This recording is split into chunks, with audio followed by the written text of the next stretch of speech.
The gentlelady yield for a question? No, I will not yield to one of your stupid questions that are always attacking me and attacking President Trump. How about a mediocre question? No, I don't want it. I do not want an your excellent question. No. A smart question. No, my time. An intelligent question. You have no smart or intelligent questions.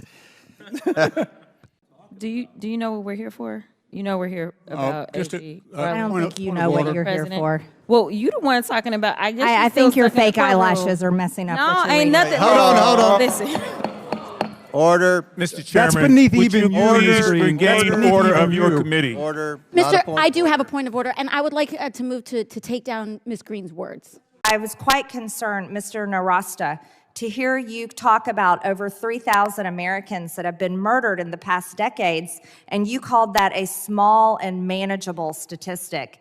I would argue that every single one of those lives should never have been killed. And I know that you call yourself, self-described, radical advocate for open borders.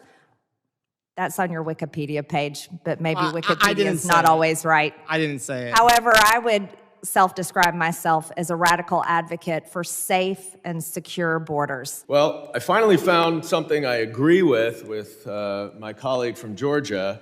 She is certainly radical. Let's go back to your very own email. You said earlier you don't use email. Oh, you do. Right here. This is your own email where you said the typical mask you buy in the drugstore is not really effective in keeping out virus. I do not recommend that you wear a mask. This is your email. This is your own words. But yet children all over America were forced to wear masks. Healthy children forced to wear masks, muzzled in their schools. And then they were forced to learn from home because of your so-called science and your medical suggestions while you and all your cronies get paid from Big Pharma. You know that what this committee should be doing? We should be recommending you to be prosecuted. We should be writing a criminal referral because you should be prosecuted for crimes against humanity. You belong in prison, Dr. Fauci. I'm going to point a few things out. Even before this committee started, this same member that just went on this rant introduced the Fire Fauci Act and promoted on a podcast saying that COVID was a bioweapon. That is how insane some of these comments are. And I want to quote this. This is a quote from the same member. I don't believe in evolution. These viruses were not making people sick until they created them. They weaponize these viruses to be able to attach to our cells and make us sick. It's a bioweapon. The they created them, sir, is you. They are attacking you and our medical community for actually creating COVID that has caused the deaths of millions. And we know that these extreme comments are targeting public health officials across the country. I also want to show you this other comment. Same member who just attacked you. The Fauci-funded Wuhan lab created the virus. This is so crazy and irresponsible. In this post, the same member of this committee is accusing you of orchestrating a global conspiracy to create COVID on purpose just to make people get vaccines. That you've done this, sir. This same member routinely promotes complete misinformation about vaccines and actually has encouraged the routine prevention of vaccinations that even eliminate diseases like the measles. The form of the resolution is as follows. Declaring the office of Speaker of the House of Representatives to be vacant.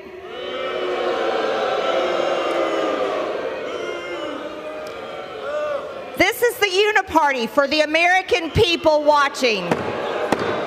Gentlelady will suspend.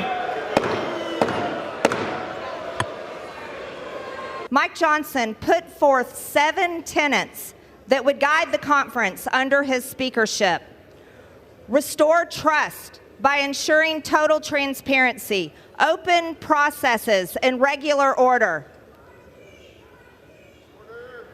Will suspend. The House will be in order. On both occasions, the majority of the majority. Gentlelady will suspend. Speaker Johnson refused to continue this important process. He instead led us to another CR on January 18th, 2024, and got it passed with the support of 207 Democrats. And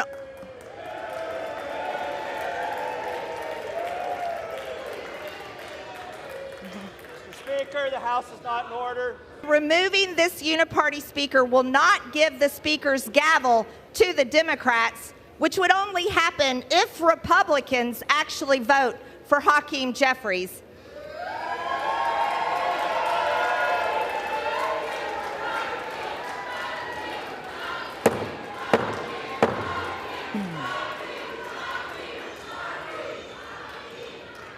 House will be in order. Whereas the House Republican Conference elected Mike Johnson on October 25th, 2023, after 3.5 weeks of trying to decide on a new Speaker of the House. Mr. Speaker, the House is not in order. House will be in order. Gentlewoman from Georgia is recognized. Whereas Mike Johnson sent the Republican Conference a letter making promises as to what type of speaker he would be and outlining his plans going forward. Whereas the House Republican Conference elected Mike Johnson on October 25th, 2023, after 3.5 weeks of trying to decide on a new Speaker of the House. Mr. Speaker, the House is not in order. House will be in order. Gentlewoman from Georgia is recognized. Whereas Mike Johnson sent the Republican Conference a letter making promises as to what type of speaker he would be and outlining his plans going forward. Whereas Speaker Johnson allowed the conference only 1 day rather than 72 hours to review a 1,000+ page bill to which no amendments could be offered, rather than ensure total transparency, open processes, and regular order. Whereas Speaker Johnson worked with Democrats to produce appropriations text, NDAA text, and other legislative items rather than with Republicans to understand and emphasize each member's unique strengths and engage with them. Whereas Speaker Johnson relied on majority Democrat support to pass a 2-part omnibus spending bill rather than advancing a policy agenda supported by conference consensus. Whereas on December 1st, 2023, Speaker Johnson failed to protect the Republican majority when he allowed multiple votes to remove another Republican from the House of Representatives. It was unprecedented for a member to be removed from Congress by a 2/3 vote prior to conviction of a crime. To this day, the Republican expelled from the House under Speaker Johnson has not been convicted of a crime. Meanwhile, a Democrat now holds that seat. Whereas Speaker Johnson supported fully funding abortion, the trans agenda, the climate agenda, foreign wars, and Biden's border crisis, rather than ensuring liberty, opportunity, and security for all Americans.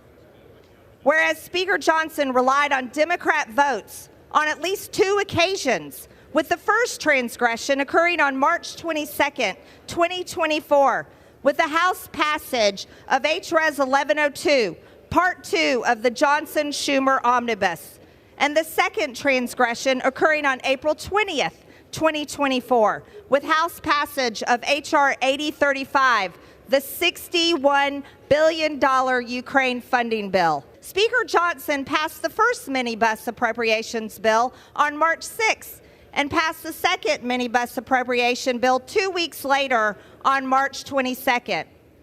Whereas a 2-part omnibus split into 2 minibuses was crammed down our throats and passed under suspension of the rules with only 1 day to review it. Whereas Speaker Johnson's omnibus did nothing to stop Biden's deadly border invasion, it fully funded it. Speaker Johnson did nothing to stop the energy-killing Green New Deal climate agenda. He fully funded it.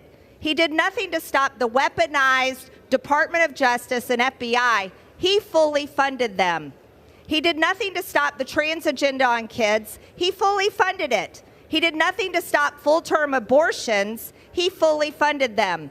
He did nothing to stop the fueling of forever foreign wars. He fully funded them. Excuses like, this is just how you have to govern in divided government, are pathetic, weak, and unacceptable. Even with our razor-thin Republican majority, we could have at least secured the border. with it being the #1 issue in the country and the issue that is actually causing Biden to trail President Trump in poll after poll. Minority Leader Jeffries, Nancy Pelosi, and other high-ranking Democrats have publicly stated they will save Mike Johnson from a vote to vacate him. In a recent interview, Minority Leader Hakeem Jeffries said, "Even though we're in the minority, we effectively have been governing as if we were in the majority."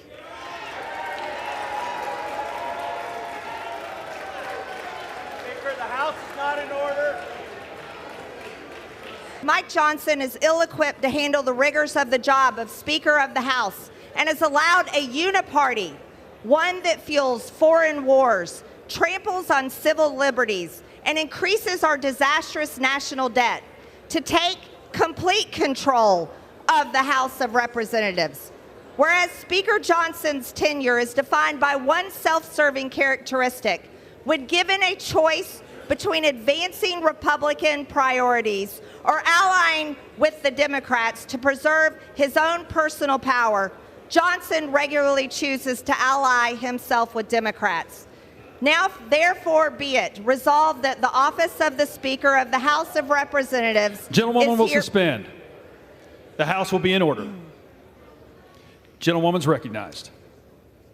Resolved that the office of the Speaker of the House of Representatives is hereby declared to be vacant. The chair will now recognize the gentlewoman from Georgia to offer the resolution just noticed. Does the gentlewoman from Georgia offer the resolution? Yes. The clerk will report the resolution. Those in favor say aye. Aye. Those opposed say no. In the opinion of the chair, the ayes. For what purpose does the gentleman from Kentucky seek recognition? I request the yeas and nays. The yeas and nays are requested. Those favoring a vote by the yeas and nays will rise. A sufficient number having risen, the yeas and nays are ordered. The members will record their votes by electronic device. This will be a 5-minute vote.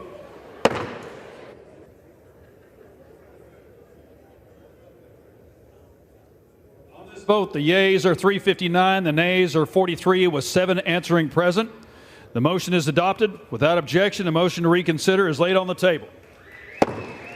My amendment today would drive the bill for Ukraine. Take each dollar amount in this act is hereby reduced to 0. If we support our military, support our military. We should be funding to build up our weapons and ammunition, not to send it over to foreign countries to kill foreign peoples. And if this body was worth what it claims to be, what it is, every single one of us would be demanding peace in Ukraine between these countries, peace for these people, so that no more of them have to die.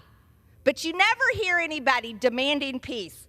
No, no, no, no. Peace is the last thing Washington wants because it doesn't fit the business model. I want to focus on one argument of the sponsor of this amendment, who's basically saying that if we pass this bill, we are advocating the killing of Ukrainians. That is a uniquely demented way of looking at this war. Putin invades. Putin, as we speak, is bombing and killing Ukrainian civilians. And the only thing that is reducing the number that he can kill is the Ukrainians' ability to fight back. So to look at this from a pure Russian propaganda standpoint, they invade, they bomb, they kill, and it's our fault for helping the Ukrainians defend themselves. That is the argument here against supporting Ukraine, and it literally makes no sense. My amendment would effectively fire Secretary Alejandro Mayorkas as Secretary of the Homeland Security for the atrocious job that he is doing with our southern border and our overall security of our nation. No more Americans should have to die because Secretary Mayorkas refuses to enforce the laws of our country. Secretary Mayorkas' policies are escorting murderers, rapists, criminal trespassers, gang members, and terrorists into American communities. Mr. Speaker, I reserve. If my majority colleagues were sincere about addressing and ending the humanitarian crisis at the border, they would not have rejected the opportunity to even debate one of the toughest bipartisan border bills in history simply to appease the desires of those who wish to keep chaos on the border for political gain. I would be remiss if I didn't point out that this amendment raises serious constitutional issues. Punishing the Secretary is not the way to handle policy disputes. Unfortunately, this amendment prioritizes legislative theater over the American people. Secretary of Homeland Security plays a critical role in our national security.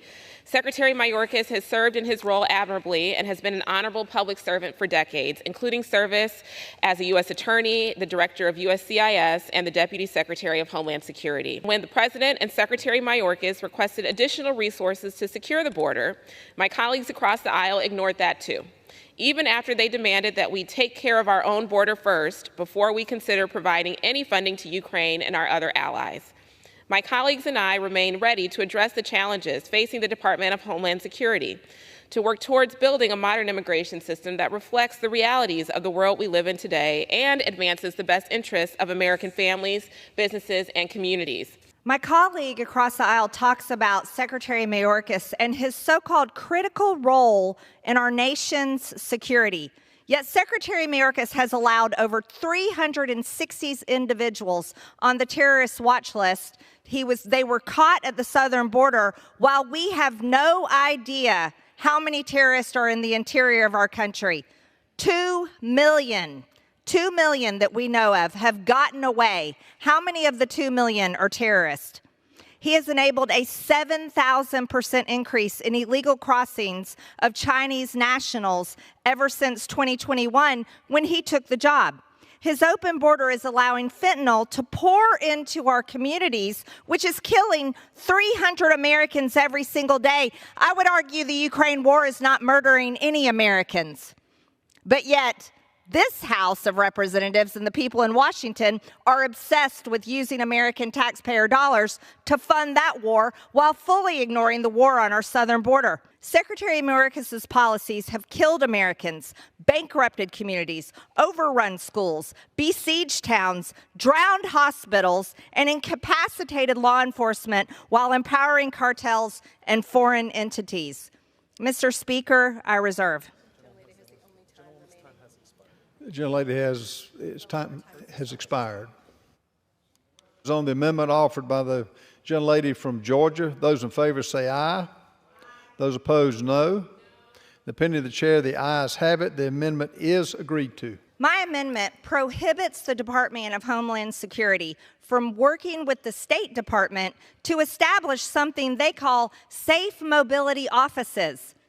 As if legalizing and enabling the invasion of America is not enough, the Biden administration wants to create offices down in foreign countries to bring more people in their foreign country and help them invade the United States. It's unbelievable, and they want the American taxpayer to pay for it. Secretary Mayorkas is not only allowing illegals to invade our country, he is actively importing these terrorists and rapists into our country through the establishment, taxpayer-funded, by the way, safe mobility offices. According to the State Department, the Safe Mobility Initiative is one of the many ways the United States is facilitating access to safe and lawful pathways from partner countries in the region at no cost to them, so refugees and vulnerable migrants don't have to undertake dangerous journeys in search of safety and better opportunities. I bet Americans would love to feel safe. I bet Americans who have lost children and family members to illegal alien crime, rape, and murder would love for their family members to be safe and their dead family members to have better opportunities. Oh no, the Biden administration won't allow it. They've got to open up offices to bring more people in. Our taxpayers are paying for offices in these foreign countries to recruit people to come to our country and be expedited in at the cost of the American people. This is outrageous, it is infuriating, it is embarrassing, and it's pathetic. Safe mobility offices are strategically situated in Central and South America and intended to be an alternative way for individuals to seek lawful pathways to the United States other than the dangerous journey that many migrants resort to in an effort to flee from persecution or dangerous conditions. They are good, common sense policy, and my colleague across the aisle may be interested to know that these offices are also a useful tool in combating illegal border crossings. Globally, we are facing the greatest displacement of people since World War II. That is why these offices are also in partnership with Canada and Spain. Now let's talk about the effect this amendment would actually have on the Department of Homeland Security. Taking away options for lawful pathways only further burdens Border Patrol and Customs and Border Protection with more encounters. These safe mobility offices enhance our security posture because it allows the vetting of individuals before they ever set foot on U.S. soil. It also takes money out of the cartel's pockets because it prevents individuals from paying smugglers and coyotes thousands of dollars to get them through our borders. Finally, it takes the burden off of our already jammed immigration courts that are managing over 3 million cases and counting. I hear so often my colleagues on the other side of the aisle complain about the chaos at the border, and yet when the administration comes up with innovative solutions that aim to establish a more orderly, a more efficient, and a less chaotic border environment, it's met with resistance, as demonstrated by amendments like this one that we are debating today. I urge my colleagues to vote no, and I yield back. Gentlelady yields back. The gentlewoman from Georgia is recognized. Thank you, Mr. Speaker. Talk about burdening Border Patrol. We could talk about the over 12 million illegal aliens that have flooded into our country ever since Joe Biden took office, all under the direction of Secretary Mayorkas. Yeah, that has definitely burdened Border Patrol. Talk about innovative solutions. Oh, I think we could call it innovative if you're talking about completely invading the United States of America by the Biden administration and Secretary Mayorkas and his creative ideas of innovative solutions, opening offices in foreign countries to recruit people to come to the United States and be expedited wherever they want to go. This is a slap in the face of every single American. It is a complete embarrassment. The question is on the amendment offered by the gentlelady from Georgia. Those in favor say aye. Those opposed, no. In the opinion of the chair, the ayes have it. The amendment is agreed to.